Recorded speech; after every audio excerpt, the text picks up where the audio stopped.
Buhay kurap, buhay kurap, buhay kurakyo. Yeah!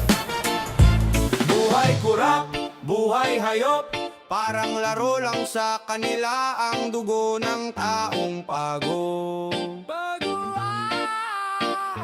buhay kurap, buhay sarap. Habang tayo'y nakaluhod, sila Rizor ang panggupit sa bulsa ng bayan Lagos.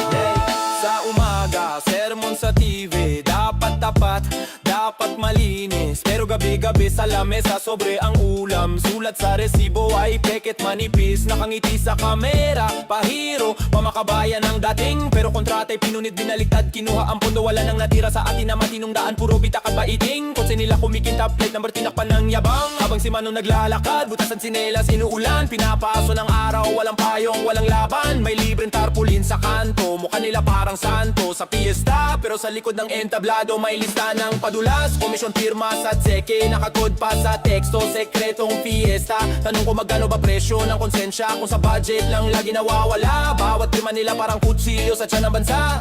Di na dahan-dahan pero tuloy ang tagas ng pag-asa. Buhay kurap, kaliwat kanan ng kamay. Sabay-sabay humahakot ng pondo, walang preno sa paglamon ng kaban. Buhay kurap, tao ang buwis, sila ang busog, tayo ang gutom. Sila ang lagi sa tono, habang bayan ang laging talo sa ulihan. Buhay kurap, puro pangako, puro palabas, pero papel lang ang tulong na abot habang semento ng kalsada. Rumalo o Ipangan,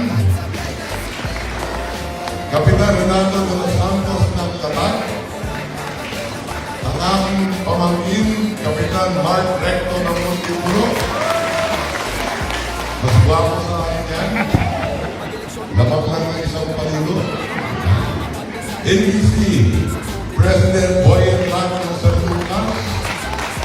Inuman at tawa, selfie kasama si kuya, si ate. May pajingal na paulit-ulit sa kalye, pero sa ospital kulang ang kama, kulang ang gamot, kulang ang sweldo ng nurse na nakaduty buong gabi. Nanginginig na ang tuhod sa puyat at tabde. Sa eskwela si Rambo buong pumapasok ang ulanan sa Pisara, pero bagong building ang opisina nila. Aircon ang hanging, carpet ang sahig, pati basurahan mukhang ginto.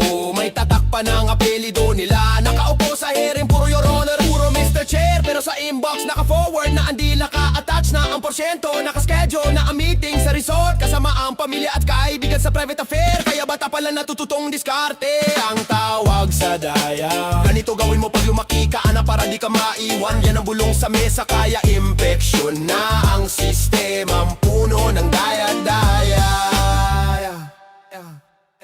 Buhay kurap, kaliwat kanan ng kamay. Sabay-sabay humahakot ng pondo, walang preno sa paglamon ng kaban. Buhay kurap, tao ang buwis, sila ang busog, tayo ang gutom.